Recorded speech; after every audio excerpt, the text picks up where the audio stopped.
Question Time from the Edo diaspora, reaching out to all Edos across the diaspora, Italy, Belgium, Ireland, and the USA, hosted by yours truly, Lace My Man. In the best interest of Edo State, welcome to Question Time from the Edo diaspora. Wherever you are in the diaspora, we'll bring it to you on Question Time. These are active members of Vote, professionals with experience in Edo State politics.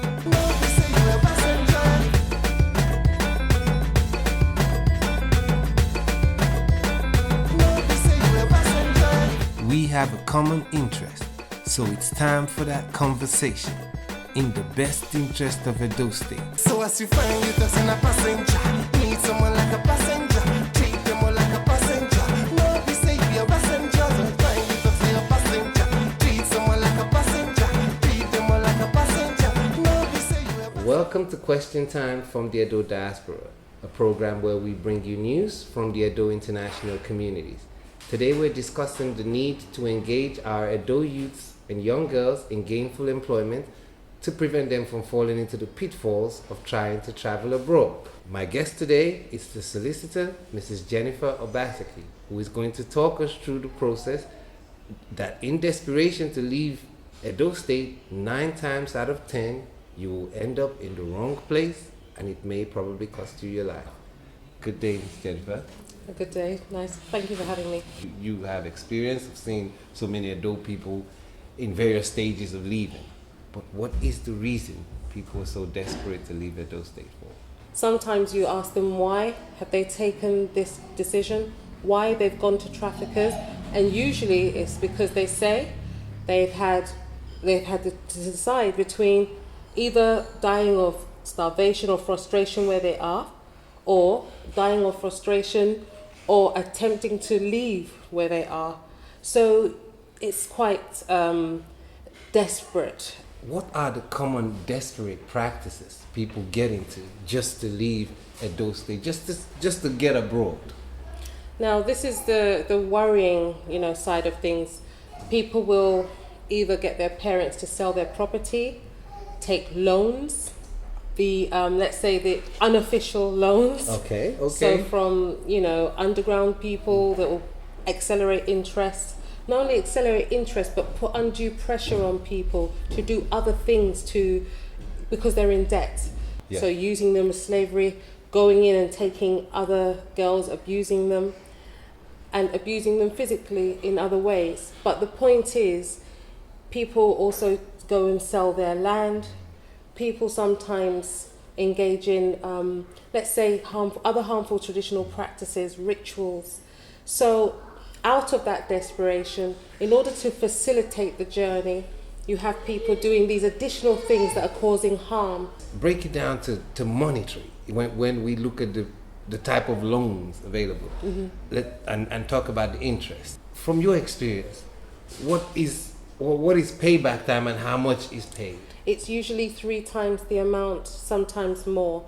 And the annoying thing is the amount can change. You might start with one amount, and then for some reason, if the trafficker or person that's involved says, look, we've had to pay extra to move them, we've had these difficulties, there's an extra 5,000 added on top, who are you to argue? You've entered into it. So whatever you start with is... It may not stay stagnant at that. It definitely will go up to 3 times or even more the amount. Describe to me the routes to Europe, because most people seem to think it's get your visa, go to the airport, travel, and you come out. Unfortunately, it's not that straightforward. There are the official routes, which is get your visa, your passport, and fly with a direct flight, or you fly on transit to the country of destination. And when you arrive, you get cleared by immigration. But then there's the unofficial routes, and that's people leaving not necessarily on their own passport, maybe on a borrowed document, and entering illegally. Then there's also the routes where people go with no passport, maybe by sea, and they're smuggled either on boat, so that's often very treacherous, Many a times ships are not very seaworthy and end up, unfortunately, either breaking down or actually capsizing, and many, many deaths are there. And then there's the other route, which is on land, going north after Chad through the Sahara, where many girls are raped along the way. And when you're there, again, abuse, either having to work as a sex worker or in servitude until you're able to move forward. Just having to do that to feed yourself. Mr. Obaseki, we are talking about Edo State because the representation of Edo people in this movement, it's reported to be quite high. It's from your experience as a solicitor, you have been to these regions in order to rescue people, if I'm using the right word. Would you co-sign the motion that Edo representation is quite high in these numbers of people?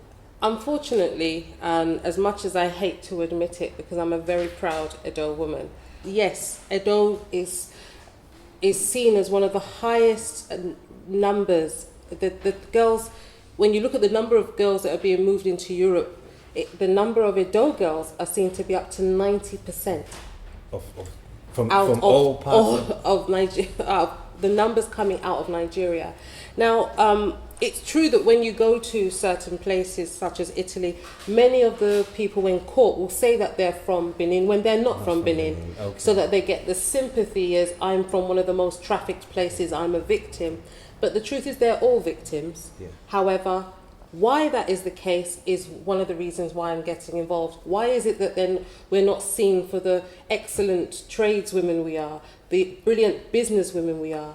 Why is it that if I walk down the street in Italy or Dubai, people may presume just because of the fact that I'm from Edo that I'm a prostitute? How do the traffickers Target and make a recruitment? Now, you see, when you have mass unemployment within a demographic, that demographic becomes vulnerable to all forms of abuse. Why is it that the Edo girls are targeted as a higher figure or higher proportion in this number? That's one of the things that the Edo State government needs to look at. They should have specific programs targeted at females, at even males, but in engaging them in education and work programs so that when that choice comes up as to do I go out with this person who I don't know who's promising me a job abroad, or do I stay in school, or do I stay in this training, or do I stay in this job, the choice is there that they stay. But when, as I said before, if they're faced with no choice and they're doing it out of frustration and desperation, and there should be clear information and education on the dangers of trafficking, on the dangers of the sex trade, on the dangers of slavery and servitude. Because many of these girls think, I'm going abroad and that is the best thing that's going to happen to me. But then we've been speaking about, they've been told fancy stories by a trafficker. Mainly stories that when we get abroad, you're going to have a job and you're going to be able You're to going to have an apartment, you're going to have a villa. Yeah. Are these traffickers are these Edo people? It starts with our own people. Our own people traffic our own people. Definitely. Madams, uncles who say they're well connected, who sit down, have their connections of movement from Italy, Holland, Germany, where they're just moving girls for sex, basically using them, making money off their backs and making promises that they are never going to keep. Spotting a trafficker. Or where does the trafficker operate the most? Is it schools? Is it homes? It's all of the above. Schools, homes, when they see that a parent has died, there's young girls and boys in the home, thinking those are instantly going to be targeted. Again, training people in the community to have some early intervention to make sure that the family is not approached by people with false promises. Oh, I can get them a job in Lagos. Oh, I can get them a job in London. How do you know? These individuals are pariahs most of the time.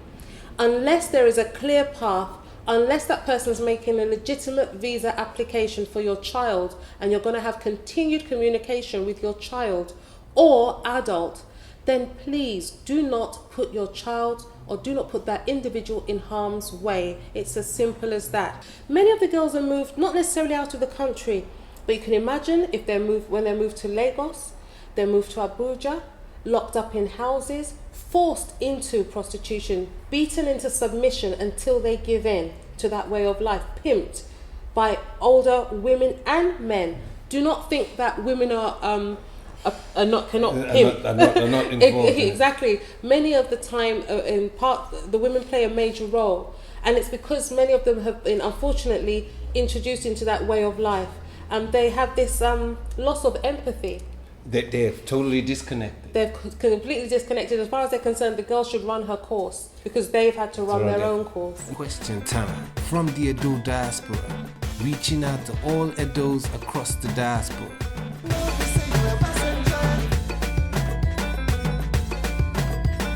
Question Time has teamed up with Edo Connect to bring you a regular news summary from Edo State and Edos in diaspora.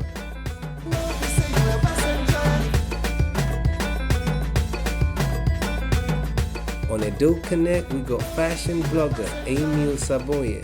We got Monique Agbe live from Edo State with the mood on ground. Why not get your voice heard by recording a video message on your phone and sending it to Edo Connect?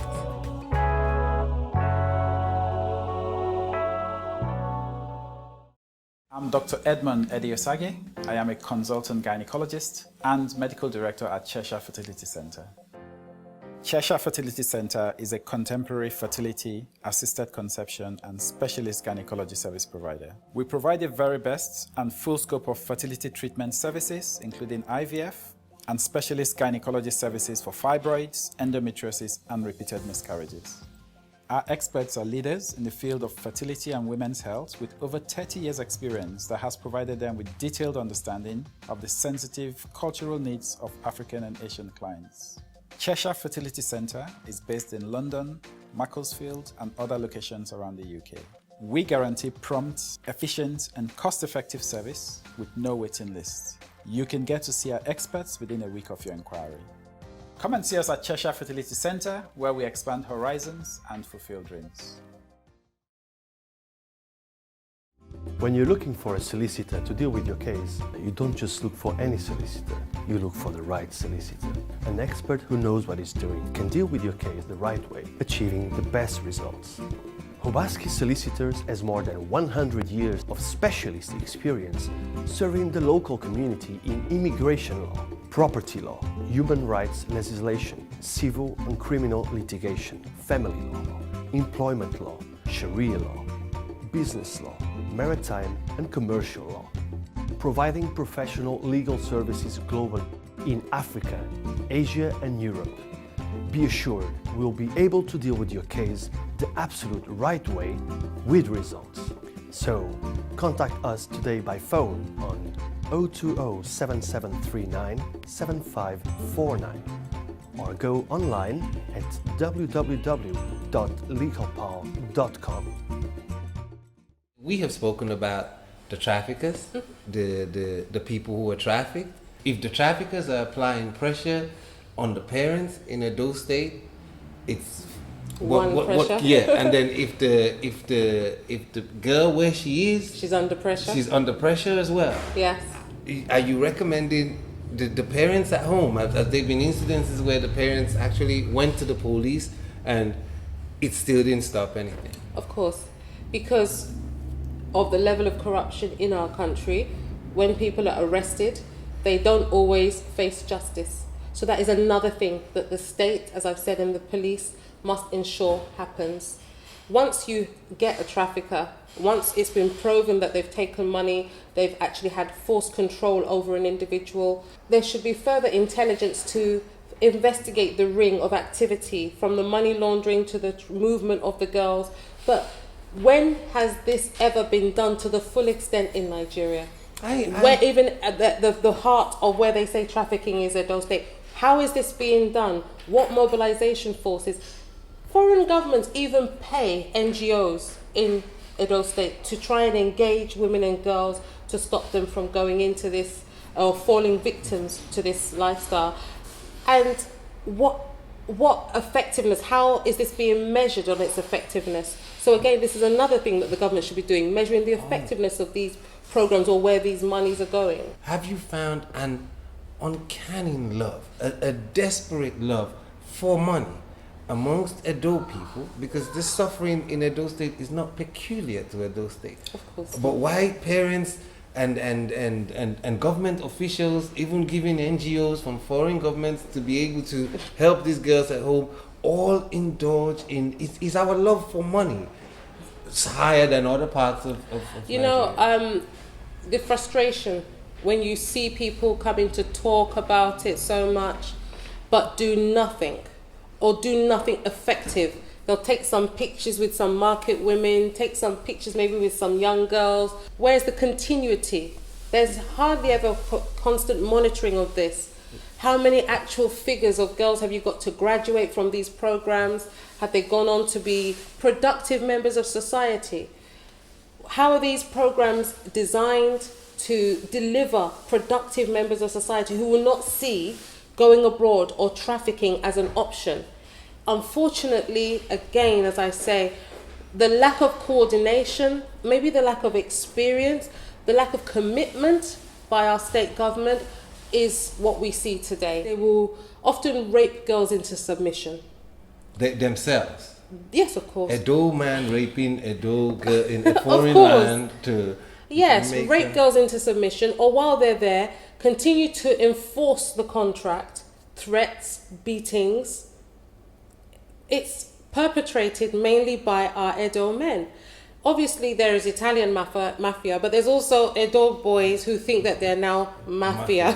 over in Italy. You know, and I don't know whether this is them having learned behavior or it's them being so stupid they don't know the better way to make money than by breaking girls' backs, or doing petty fraud is not enough. They also have to rape girls and also pimp girls. So again, I think that because they've have not had good examples of what it really means to be a man and go out and earn money, have a trade, have a career.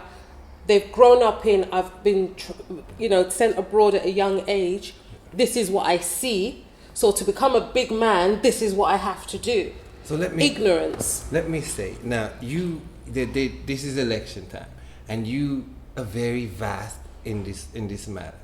Now, what can you do? What are you doing? How can the efforts that I make through my NGOs, those are continuous. I mean, within the law firm, we're an award-winning law firm. We offer a free clinic every Friday. We specialize in harmful traditional practices that ranges from forced marriage, FGM, trafficking, servitude, slavery.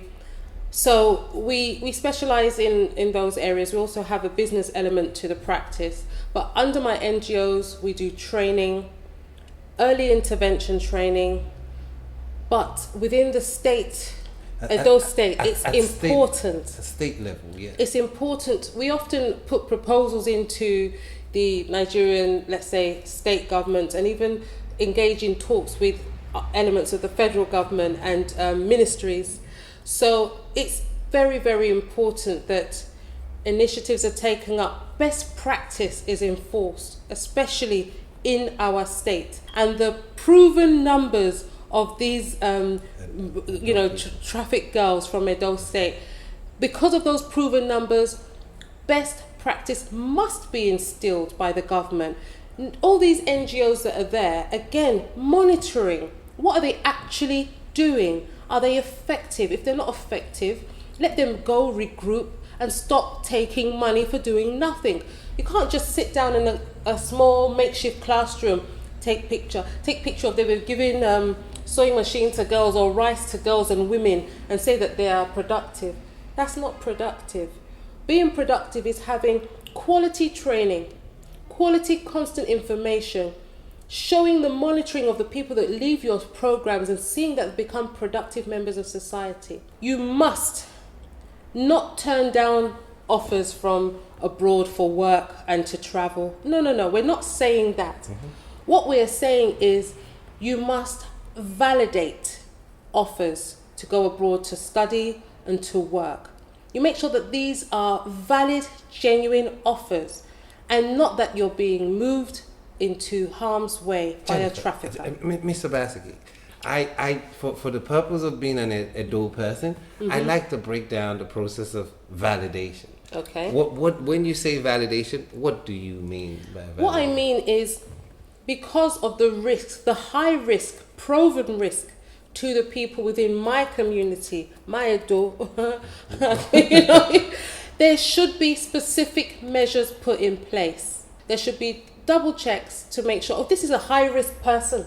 Let there be thorough checks to make sure that the application is genuine. Again, when they've gone to get their visas, and who is supporting the visa? Which company abroad is supporting it? What program are they going to do?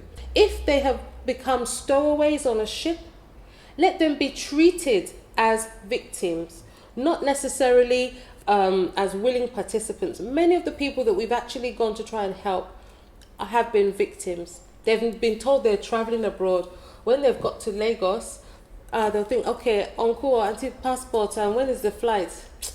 Shut up. We will tell you when we are moving. Before you know it, they're bundled onto a ship, no provisions, and treated really, really worse than animals, and moved, as I say, round the coast until they can get to the next stage of their journey. Or again, they're moved north through the Sahara, and unfortunately, that is one of the most perilous journeys of all. Validation process, is that carried out by Obaseki Solicitors? We can easily do that, and we do that for people who, again, have had offers to go abroad through, unfortunately, people who've been presented by fictitious companies abroad, and at least prevented them from going into what we say is harm's way. Because if the company is not there trading, existing as it presents itself, or as the person has come to tell the family, oh, we have this company, we have this school, and it's all rubbish. I'm not saying that we should be, let's say, targeted or discriminated against. What I'm saying is there should be preventative measures put in place. When we talk about early intervention, this is what we mean. It means stopping something before it happens. And there is proven need for that to happen. Training of teachers, making sure that before the holiday period, girls are warned not to talk to strangers who are making promises. This uncle keeps coming by your house, or this auntie keeps telling you, I have this job for you. You don't have to pay your school fees next year, no one to pay. Don't worry, come and work with me, just in Lagos. Promises for what? I'm not saying, again, that people should not take up opportunities, but validate these offers before you do anything. We're going to take the Obaseki Solicitors website where you can get in touch for validation.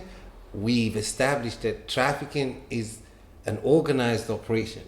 Very organized. The disadvantages is one that all of us feel. So we have to get involved, looking for a solution. It's not one person's solution. Yeah. It's not just the government solution. It's an everybody solution. It's our Edo. It's our state. Don't let anybody bring our name down at all. We are proud Edo women. Don't let people look at us and presume or assume because of numbers that we must be doing something.